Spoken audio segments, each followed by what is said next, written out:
going on, guys? JD from New York here. Thank you so much for tuning back into the channel. February 28th, 2017. This is your official SmackDown Live review and results tonight from Minneapolis, Minnesota, man. Before I get into the review, guys, I am not watching Talking Smack. I was thinking about staying up and waiting till Talking Smack is over, but by the time that's over, I'll be sitting down here at 11:30 trying to do my review, and I don't want to do that. So before you guys sit down and listen to this review, I want to let you guys know that I am not watching Talking Smack. If there's anything here that I say that is automatically put to rest and dead because of what was announced on Talking Smack, I want to let you guys know immediately. If there's anything breaking, I'm sure you guys will tell me on Twitter, which is the same thing every single week. But if there is something breaking about what happened tonight, I will do another take and include it at the end of this video. Just wanted to make everybody aware. But I want to thank everybody for tuning back into the channel tonight. This show, and every show that I do, is sponsored by Audible Trial. Audible.com is giving you guys 30 days free to try the service, man. And you know what? You guys were so beast with this thing this month for February. We had 93 new signups, man. That absolutely destroyed January. Now, I started in January late, but we had 93 signups for February. And you know what? You guys have another hour left to go. I want to end this thing over 100 signups for February, and then I want to keep it rolling into the fucking March, April, June, July months, man, as we fucking go on with this thing. Audible's offering everybody 30 days free to try the service out. All you have to do is go through the sign-up process, and that is going to include one free audiobook of your choice, man. Over 180,000 books to choose from. A lot of those are wrestling-related. No matter what you guys are interested in listening to, it is on there, man. You could even use it for a pre-order for AJ Lee's new book, Crazy Is My Superpower, which comes out in April. audibletrial.com/offthescript. You're going to get one free audio book no matter what you do with the service, whether you want to cancel or continue on, man. If you cancel, you're not going to be billed, but you get to keep your audio book, man. And I would recommend people stay on with the service. It's fucking great. I got it, and it's fucking beast, man. So that's audibletrial.com/offthescript. One free audiobook of your choice. Let's do it big to end the month of February. And I want to thank everybody for showing love, not only to the channel, but to Audible, who is my main sponsor for this podcast and Off the Script, man. Thank you guys so much. SmackDown Live, man. I don't even know where to begin, man. You know what? It's like when I review NXT. It really is like when I review NXT, man. The shows, especially takeovers, the shows are so good that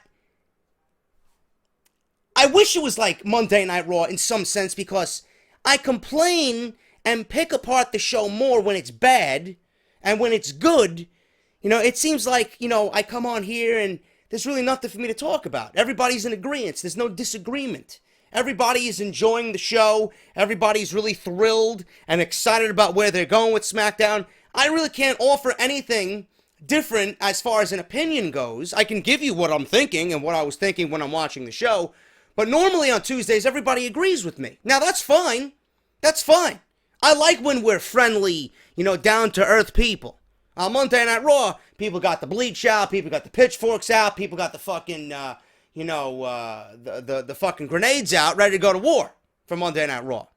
It sucks. And after last night's embarrassment, I think everybody collectively wanted to fucking hang themselves. It's not like that on Tuesday nights. And I'm very appreciative that it's not like that on Tuesday nights. Because we need our wrestling. And we need something to make sense. And thankfully, SmackDown has made sense. I made mention of this last week. Fastlane should not even be happening. And I'm going to mention it again, man. If I was head writer, if I was head honcho here in WWE, Fastlane wouldn't even be happening. Okay? You don't need to drive network subscriptions for a fucking B-level pay-per-view. You don't. Okay? Your main priority here, your main ideas should all be going towards Monday Night Raw. Fastlane is really fucking things up for WWE as a whole. Because you got one half of the fucking company who's doing great building towards SmackDown. They're really making it, you know, WrestleMania season on SmackDown. On Monday Night Raw, we feel nothing about WrestleMania season. I mean, it feels like fucking Hell in a Cell season on Monday Night Raw. It feels like nothing. So Fastlane should not even be happening, man. Everything that's happening on Fastlane could easily be booked on a Monday Night Raw. Easily. There's nothing on that show that should be pay-per-view worthy to anybody. You can have a Goldberg versus a Kevin Owens and whatever is planned there in the main event on a Monday Night Raw. You can have a Zayn versus a Joe on a Monday Night Raw. You could have the fucking... I mean, what are they giving you? Sasha Banks versus Nia Jax again? Bayley versus Charlotte again? Oh, I'm sorry, we can't... You know, without Fastlane, we can't get Charlotte that 5th title reign and that win on pay-per-view. Go fuck yourself. You know, those little things, those little intricacies, they need to be pushed to the wayside. Everything that's happening on Fastlane should be on Monday Night Raw, making your shows feel WrestleMania worthy. SmackDown has been so consistent, and again, I want to reiterate this just like I mentioned last week. Everything that they're doing has WrestleMania behind it. Everything that happened tonight, outside of the Dolph Ziggler, Apollo Cruz nonsense, built towards WrestleMania. They have WrestleMania in the rearview mirror, man. They know that it's there. Or let me rephrase. Not in the rearview mirror. That means that they're moving away from WrestleMania. They got WrestleMania, you know, in their sights. Okay, you guys know what I mean. But I wanted to make that point because a lot of people don't understand that. They're thinking, "Oh, we got another pay-per-view coming up on Sunday." No, it's not. It's a pay-per-view that's not needed. It's a pay-per-view that's not needed for WWE. And look at what SmackDown's doing tonight, man. They're giving you quality fucking programming. And they're building towards all their major matches on WrestleMania. Okay? I love it. Excellent, excellent, excellent edition of SmackDown Live, which was kicked off by John Cena and The Miz. The rumors of this mixed tag team match, the rumors of The Miz going one-on-one, head-to-head with John Cena, with their wives standing behind them, is coming true. Okay? The Miz and Maryse came out for Miz TV. They showed John Cena eliminating The Miz from the Battle Royal last week. Miz returned the favor and entered the match after he was eliminated and eliminated John Cena. It's apparently legal. You could do that. It's not looked down upon, and he took full advantage of that. So they showed that just to reiterate to the fans what was going on. Miz introduced his guest tonight on Miz TV, which was indeed John Cena. Now, we have Miz in the ring with Cena. They both have microphones. The Miz cuts off John Cena's microphone to the point where he can't say anything at all. It was all the Miz's stage, and the Miz wanted to just let 10 years of frustration out on John Cena. Now, The Miz says he works harder than everybody else. He's more talented.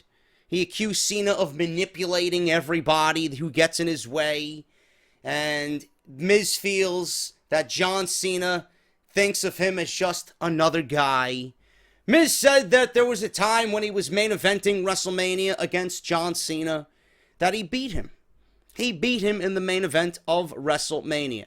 2 weeks later, Cena turned Miz's most important career win into absolutely nothing. He charged Cena with being jealous of him and said Cena is nothing but a hypocrite. He reminded Cena about how he went off on The Rock, about The Rock coming in whenever he wanted, leaving his WWE family behind for the bright lights of Hollywood. Yet that's exactly what Cena has become. You sold out chants were starting to ring out in Minneapolis. Miz said Cena is nothing but a parody of his former self, and that former self was indeed a joke. He said Cena is no longer Super Cena, he's barely decent Cena. We had chants of let's go Cena, Cena sucks. Miz picked up on this. He says that half of the crowd hates him, half of the crowd loves him. Everything that The Miz has done has been must-see TV on SmackDown, and he's making SmackDown the must-see show. Miz said that there's only one greatest of all time, and he did a horrible Ric Flair impersonation. Miz said he wanted to be the one to take away Cena's big WrestleMania opportunity this year. That's why he threw John Cena out of the Battle Royal when he was eliminated last week on SmackDown. Miz opened up things for John Cena to come back and retaliate on the microphone. And this is where things got very interesting. And people piss me off.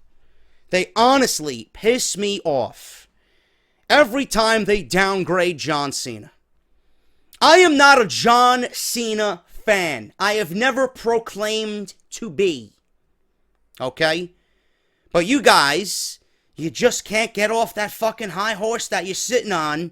You can't let go of the fucking past. Cena ruined the business. Cena is a cancer. Cena is this. Cena is that. Cena does the same shit every fucking time on the microphone. Who gives a shit?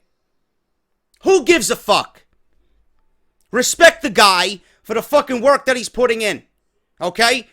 You all want to fucking talk shit about John Cena, but every fucking one of you watching the fucking promo tonight that he cut on The Miz, and this program that got started tonight with Cena and The Miz and their wives, got you more excited about anything that happened on Monday Night Raw. So shut your fucking mouth. Okay? I'm tired of people downgrading John Cena because of what he supposedly is in this business. John Cena, with a microphone in his hand, sells a match better than fucking anybody outside of Paul Heyman. Don't give me that shit. Fucking retards. Every single one of you. You got fucking Kenny Omega coming out in interviews before there was even mention of him coming to the WWE. As soon as he was a free agent, who is the first on his list that he wants to go one-on-one with? John Cena. Why is that? Why is that? Because John Cena is a fucking flag bearer for this industry. Because of where he is. Don't give me that shit. Every fucking one of you enjoyed the segment tonight. No reason to downgrade Cena's work. The only thing I did not like about John Cena's promo tonight, I'll mention in a second.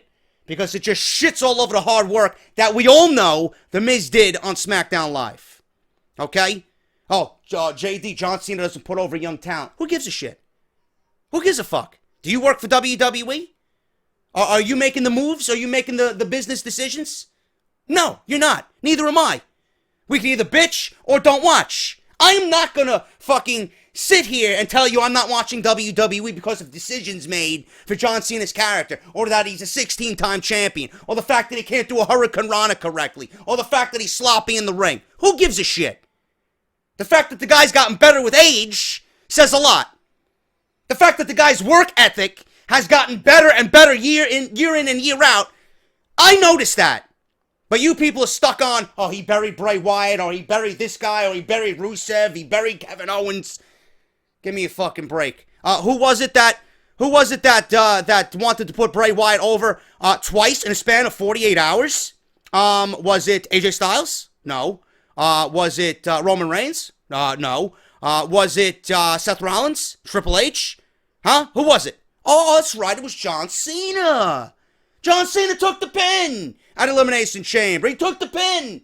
The fucking next SmackDown in that triple threat match with AJ Styles and Bray Wyatt. Oh, that's right. But John Cena buries talent, though, right?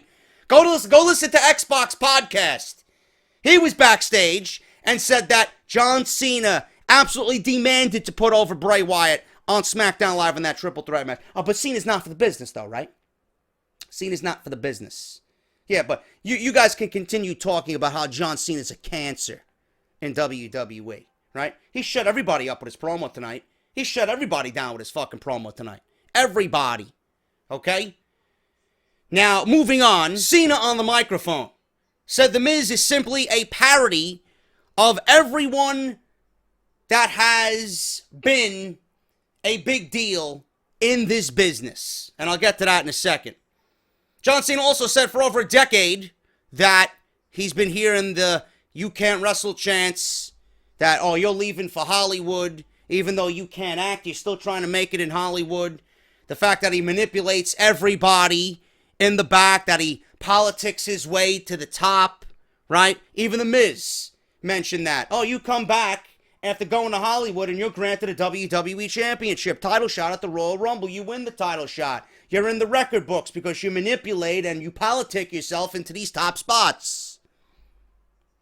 Miz even mentioned it. Cena mentioned it. Hey, you can't wrestle. Manipulate everything. You politic your way to the top. Cena said if he gets whatever he wants, or supposedly if he gets whatever he wants, would he really be standing face to face with The Miz tonight on Miz TV? Of course not. He'd be standing face to face with The Undertaker during WrestleMania season. This is the only thing that I had a difference of opinion on during this segment with John Cena. That's it. That's it. That shouldn't have been said.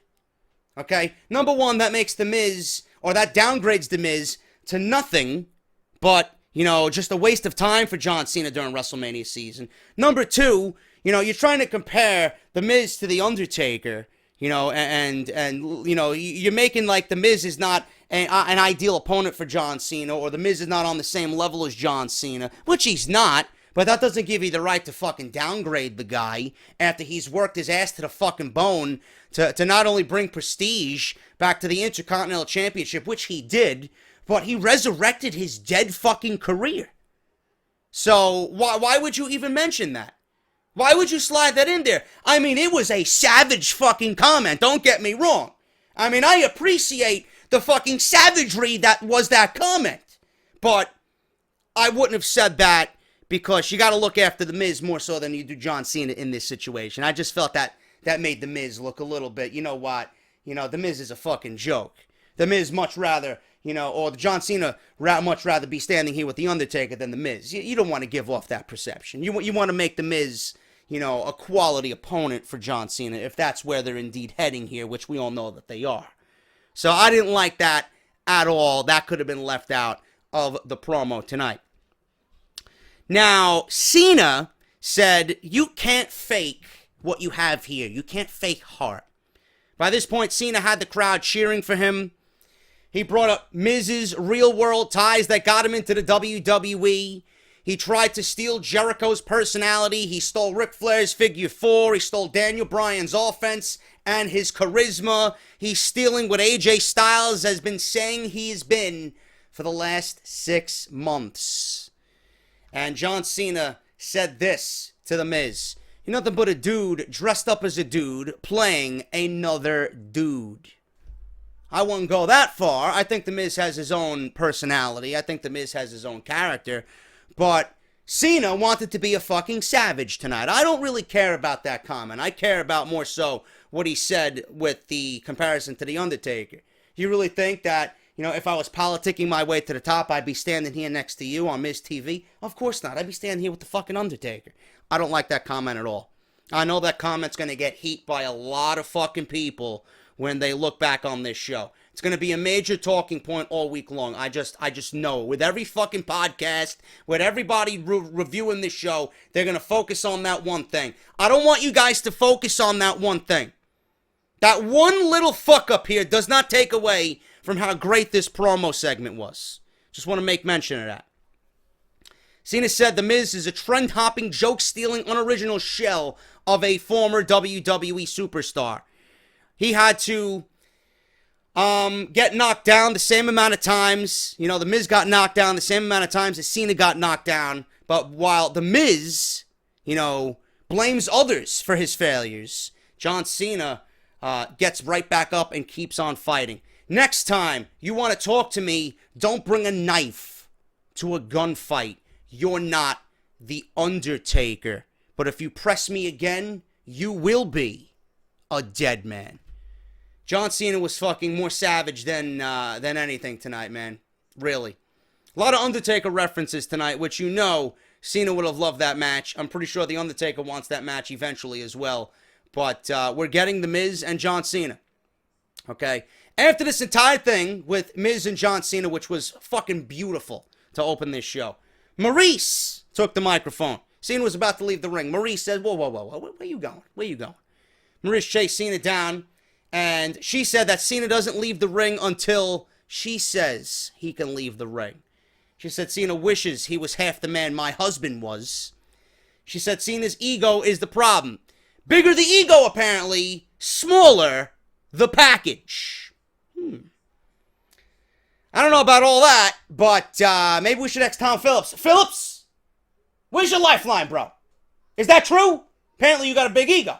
Does that mean you have a small package? You're going to go sexting some more? Oh, okay, bro. Okay. Maryse slapped John Cena across the face. Nikki Bella ran out to her music, which caused Maryse and The Miz to make a run for it through the crowd. Nikki got on the microphone and told Maryse, if she messes with her man, I'll break you. And she called her a bitch in the process. Miz brought a lot. Yeah, and yes, she did use that term on television. They didn't blank it out. They didn't bleep it out. She's like, I'll break you, bitch. Okay. I guess that savagery is rubbing off on Nikki Bella as well. Miz brought a lot of the same complaints others have made of John Cena recently to television, but he did it very well. He did it very well. It came across very well. A lot of people's like, oh, John Cena's just, rehashing the same fucking thing he did with AJ Styles. But, everybody wants to make a big deal. Everybody wants to make a big deal. You guys complain that John Cena's the same fucking way with every promo. But you guys complain about the same fucking thing about John Cena every single day. Every single day. So what gives you the right to complain about what Cena does in this promo if you say the same thing day in and day out, week in and week out about John Cena? John Cena's intensity is unrivaled by anybody that is not named Brock Lesnar or Paul Heyman. That's it. Or Samoa Joe recently. John Cena is a fucking savage on the microphone. You want a program built the right way with intensity that's going to make you who you thought and me too. I'm in this fucking, we're all peas in a pod here. We didn't want this match. We didn't want this match at all. Oh my God, this is what the best thing they could do with John Cena at WrestleMania. But after that segment was over, every fucking one of us was more hyped about this match and where it's going than anything program-wise on Monday Night Raw. So give Cena his props. If not, shut your fucking mouth. First match of the night was the women. And when I tell you that this match was 14 minutes, filled with 3 commercials, 5 minutes of television wrestling, I kid you not. Holy shit. Now, I understand that SmackDown and USA's got to get their commercial ads in during the show. I fully am aware that the opening segment went about 25 minutes with no commercial breaks. I understand that. But you can't be taking that many commercial breaks in a 14-minute match, man.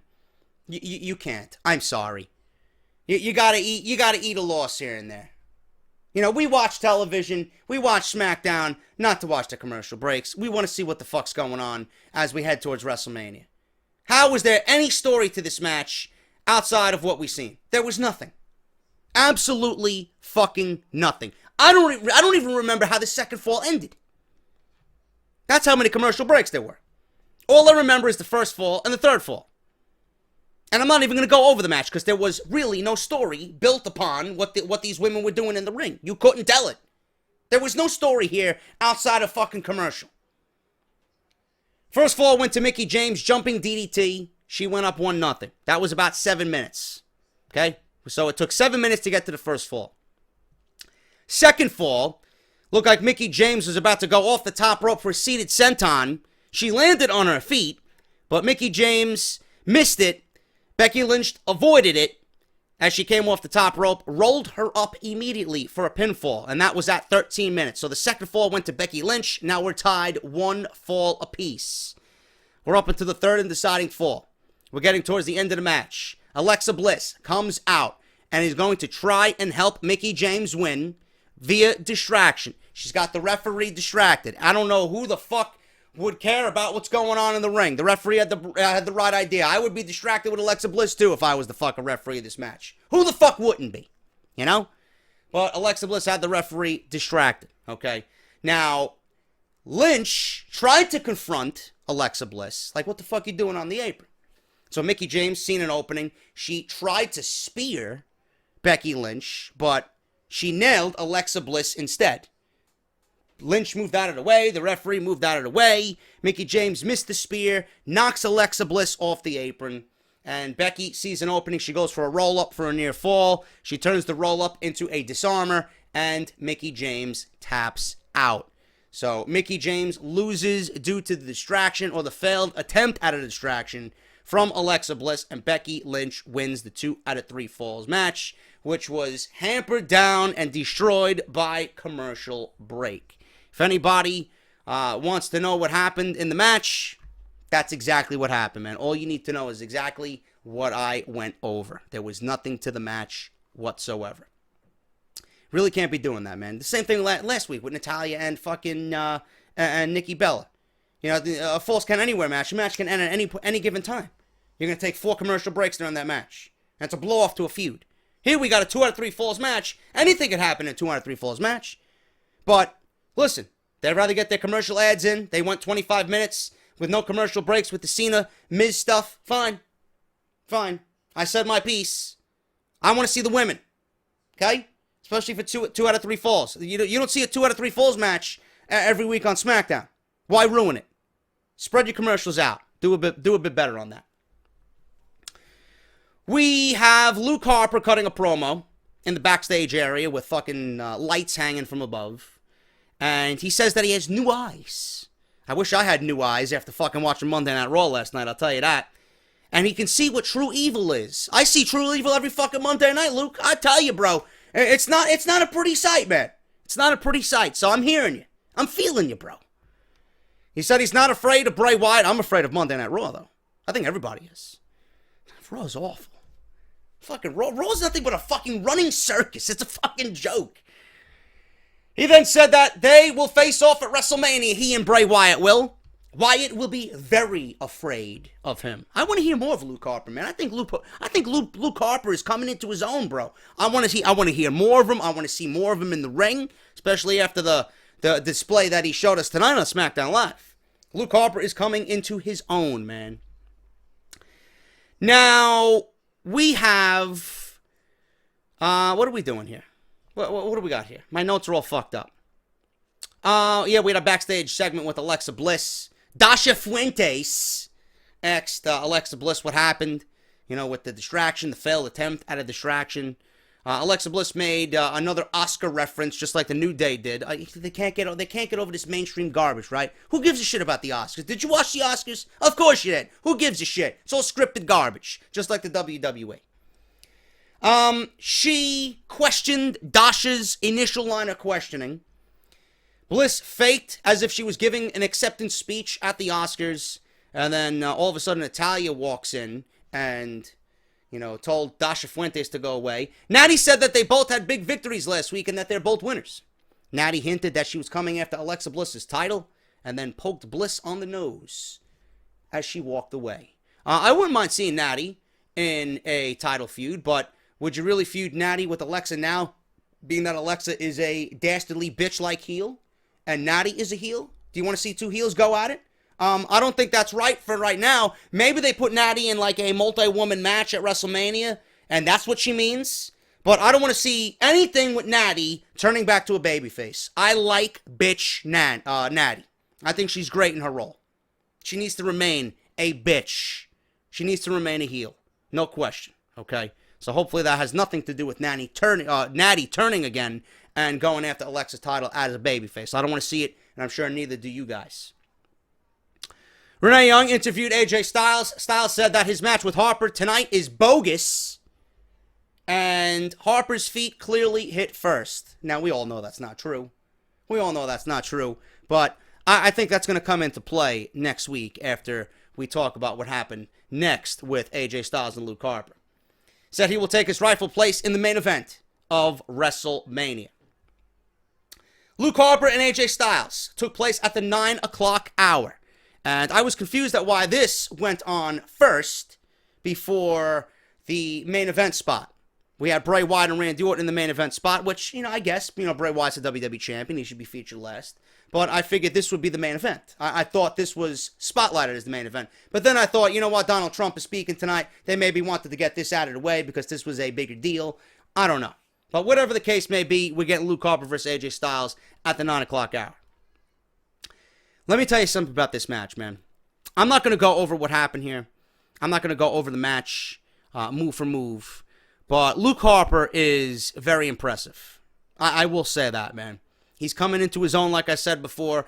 AJ Styles did whatever he could to make Luke Harper a dominating threat in this match. He sold the fuck out of moves. He took some big spots. He took a huge big boot. He took a huge dragon suplex that Luke Harper just fucking flipped him like a fucking pancake, man.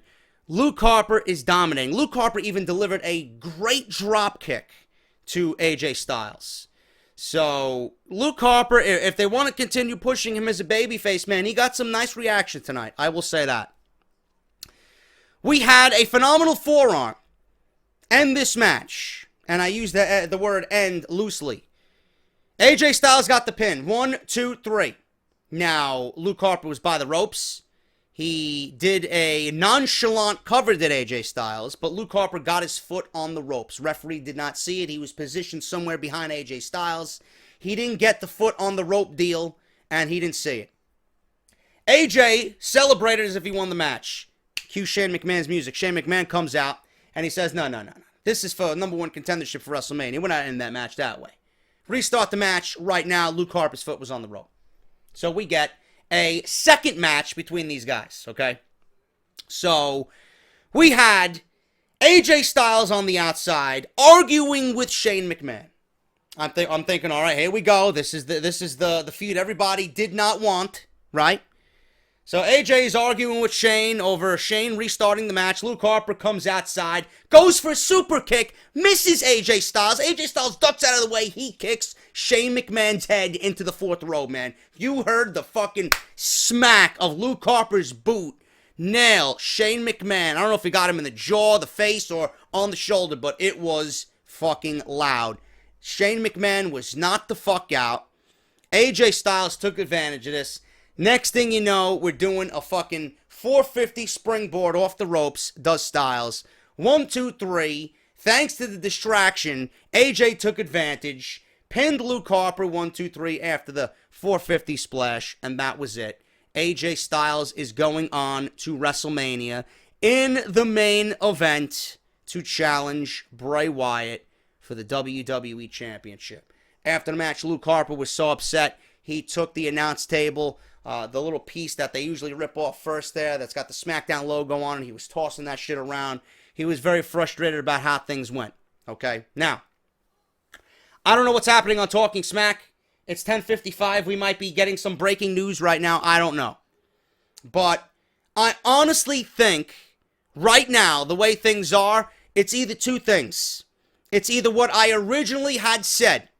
If WWE wanted to go the safe route and put AJ Styles in the main event for WrestleMania, they would certainly do that either with Randy Orton, or they would include him in this triple threat idea with Orton and Bray Wyatt. Which right now, we might be getting that match. Because Randy Orton, what he did in the main event, he's proclaiming himself the number one contender. So, we might be getting a triple threat match. But what I honestly think is going to happen here, and WWE could very well do this, I honestly think that even after tonight, nothing is set in stone. Nothing is set in stone for SmackDown Live. I think that Battle Royal situation, because they made mention of it several times on this show, AJ did, saying that his feet, hit last before Luke Harper, that Luke Harper's feet hit first.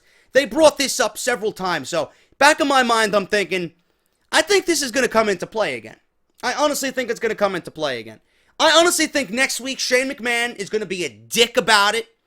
And so, even on Talking Smack, he could be saying this right now. Come out next week or come out tonight on Talking Smack and say, you know what? After what happened tonight, I am going to go back and look at the tape. And I'm going to look at the tape extensively. I'm going to make a decision based on what happened in the Battle Royal. Whatever happened tonight was not needed. Whatever happened tonight, you didn't see it. Pretend it never happened. AJ Styles is automatically disqualified from being the number one contender. Okay? We made this big battle royal, and AJ's feet hit first before Luke Harper's did. Randy Orton all of a sudden wants to come out and burn buildings down and fucking desecrate Sister Abigail's grave. He wants to fight for the title again now. Now we're all fucking confused. I don't know what to do. But I know AJ's behavior does not warrant that of a WWE champion. I am initially taking AJ Styles out of the title match. I am putting Luke Harper in the title match for what he did at the Battle Royal, winning it fairly. And Randy Orton now, fine. You're going to have Randy Orton, Luke Harper versus Bray Wyatt triple threat match at WrestleMania. They could easily come out and just make it just simple like that. Like that. It's very easy, man. Very easy. Like baking a fucking tray of cookies in the oven. Easy.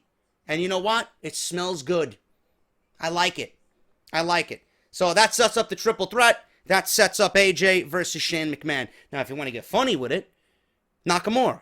Just replace Nakamura with, just replace Shane McMahon versus Nakamura.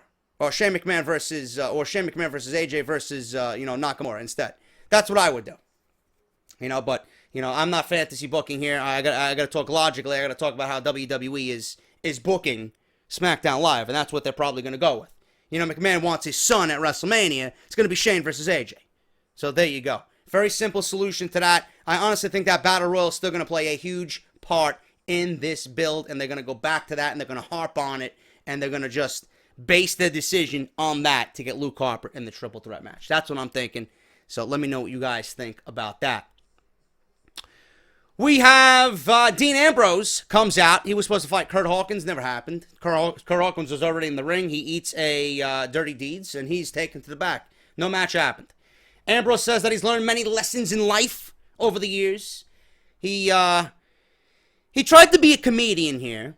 He tried to be a comedian here. I didn't laugh, but I'd like to see a little dash of comedy and throw it into Dean Ambrose's act. He comes off, he does it well. I got no problem with it, But he's got a problem with Baron Corbin. He feels that when he's pushed, he's got to push back. And just like with Baron Corbin the last few weeks, he's going to push Baron Corbin back. Ambrose said Corbin messing with him is a bad idea, and he wanted to show him why, and he asked Baron Corbin to come out. Corbin showed up in the Titantron, somewhere in the dungeon of the fucking arena tonight. Corbin said he just doesn't come to the ring when Ambrose calls him. Ambrose says Corbin's tattoos are even uglier on the big screen. And then Corbin called Ambrose a speed bump that has slowed him down on the road to WrestleMania. He stole his championship match at the Elimination Chamber, and that now Ambrose is a deer in the middle of the road, and that Corbin will run him over. He talked about their similarities, but he's going to take everything that is important to Ambrose away from Dean. Ambrose advised Corbin not to start anything he can't finish, and he said they are far from finished. I'm liking it, man. I'm really liking this right now, and I could see a no DQ street fight at WrestleMania, and we get the match that we should have got last year with Brock Lesnar and Ambrose, but this year with Corbin and Ambrose. I'm looking forward to it, and I expect Baron Corbin to walk out your new Intercontinental Champion. Ziggler versus Apollo Crews in a chairs match. Ziggler wins this one at 8:54, and can please someone tell me if Dolph Ziggler is a heel, okay? If Dolph Ziggler is a heel, why is he wearing the American flag on his tights? Seriously? You're supposed to boo this guy, but how can you boo somebody with the American flag on his fucking tights? I don't get it. Don't understand it. Just one of those little things that I noticed. We had a match here that really nobody cared about. I mean, Apollo Crews has just been buried. And I mean buried. He's probably laying next to Sister Abigail somewhere. Buried on fucking SmackDown Live. Ziggler wins a match at 9 minutes. Finish scene. Ziggler crotch Apollo Crews on the top of the fucking chair. And that led to the win. There was really nothing big here to this match. Ziggler sold when he could. Made Cruz look good at certain points. There was a belly-to-back suplex by Cruz onto a steel chair. But ultimately, Ziggler wins it. Crotch Cruz on the steel chair. And that led to the pinfall, man. So that was that. I don't see what it does for either man. But it was a hard-hitting match. Apollo Crews looked a little bit more serious.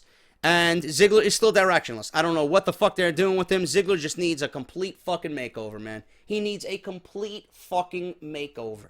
Don't know what they can do with him, but something needs to be done. They had the right track with him turning heel and him super kicking Jerry the King Lawler. After that, it's went down south and fast. Bray Wyatt comes out to close the show. His championship invocation. Wyatt immediately turned his attention to AJ Styles, his now new WrestleMania opponent. He said that it really didn't matter if Styles or Harper was going one-on-one with him, because at WrestleMania, they'll be in the ring with a deity. Somewhere Matt Hardy is probably fucking cursing the 7 deities, how this man could mention deity. And then Matt Hardy actually tweeted, he tweeted something tonight. Let me see what he said. This was very interesting, man. This was very interesting for Matt Hardy. He's watching the show, bro. He's watching. Matt Hardy is certainly watching. After Bray Wyatt mentioned deity in tonight's show, Matt Hardy said, "I certainly do, champion of McMahon. Blue Show. At least I can trust my brother Nero." Meaning that Bray Wyatt can't trust Randy Orton, but he can trust brother Nero. I certainly do, champion of McMahon's Blue Show. Take my money now, man. If it's Bray Wyatt versus Broken Matt Hardy for the WWE Championship, I'll take my credit card out right now, man. Sign me up. Sign me up. I'm all for it. Tommaso Ciampa, being that I'm reading this thing now, did you see this? Tommaso Ciampa actually tweeted, "The Hardy Boys versus DIY." That's all he said in his tweet. Broken Matt Hardy, replied to that. "If you have tag team gold to procure, at Vanguard 1 will certainly bring us to you. Hashtag Expedition of Gold." Does anybody have a feeling that this Expedition of Gold is going to lead the Broken Hardys to WWE just to conquer? I love it, man. Hopefully they can get their shit together and we can see them in the WWE. Anyway, back to Bray Wyatt. Says that it doesn't matter if it's Styles or Harper, because at WrestleMania they'll be in the ring with a deity. He said Styles would feel the unnatural force. Wyatt seemed a little bit more motivated on the mic tonight. He said that he comes from a place that Randy Orton is right now. Now, Orton took everybody by surprise, took Bray Wyatt by surprise by appearing on the Titantron. He was at the Wyatt family compound. And Bray Wyatt trusted Randy Orton with the keys to the kingdom.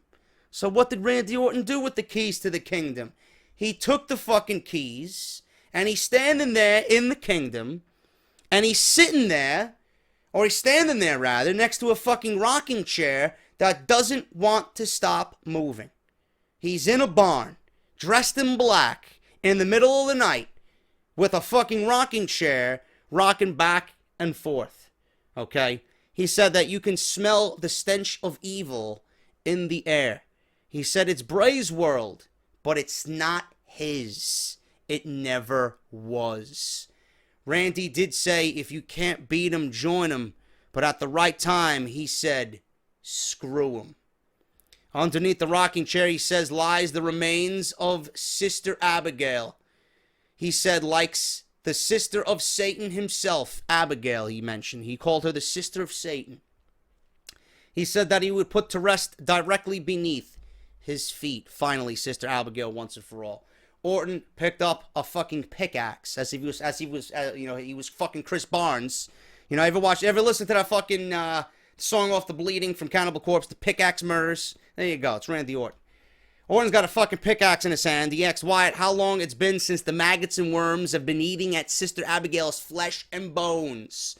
All that's left is her spirit. Orton says he can finally one-up Wyatt. He vowed to burn the spirit of Abigail and watch Wyatt die with it. He says, in a moment, Orton said he'd be the master and Wyatt will be the servant. Orton threw the axe aside, and what does he do? I told you, he got the keys to the kingdom. He walked into the fucking kingdom. He took gasoline and poured it all over the walls, on the rocking chair, on Abigail's grave. He walked outside the barn and started dousing the outside of the fucking building with gasoline. He walks to the fucking, he walks a little bit away from the building. He takes a light, lights it with he sparks the fucking match on a tree, and he looks at the match, And he says that with this match lit, he said he'd burn the soul of Sister Abigail to eternal damnation. He throws the match onto the gasoline he poured up and down the walkway on the building. The whole fucking thing went up in flames, and Randy Orton standing there doing the fucking pose as the building's fucking burning up. Can you imagine? Can you imagine, man, how great this fucking match is going to be just based on that scene alone? In fact, you know what? Make it a Buried Alive match. You want to add a nice little fucking dose of epicness to it? Bray Wyatt versus Randy Orton versus Luke Harper, Buried Alive at WrestleMania. There you go. But right now, we don't know if Luke Harper's a part of it. I'm not watching Talking Smack. Who the fuck knows what's going to happen? Who knows what is going to happen at WrestleMania? I gave you my ideas. But I'll tell you what, man. That was a great fucking scene to end SmackDown Live. And listen to this. SmackDown Live doing everything right for WrestleMania so far. They're setting fucking buildings on fire. Meanwhile, Monday Night Raw is nothing but a dumpster fire. That's your SmackDown Live review, man. Hope you guys enjoyed it. Thank you guys so much. And I'll be back tomorrow with more Resident Evil. Speaking of fire, Resident Evil 7 Part 9. That's coming tomorrow. And then we'll do Out of Nowhere. And then Thursday, we got NXT to talk about, I believe, the tapings that will be taking place from Central Florida University, man. A lot of stuff coming up. Thank you guys so much for joining me tonight. If you enjoyed the fucking fire, hit that thumbs up, man. I'm JD. Thank you so much for watching. Follow me on Twitter, at JD from NY206. Subscribe to the YouTube channel if you have not done so already, and I'll see you guys tomorrow right here on the channel. I'm JD. I'll talk to you guys later.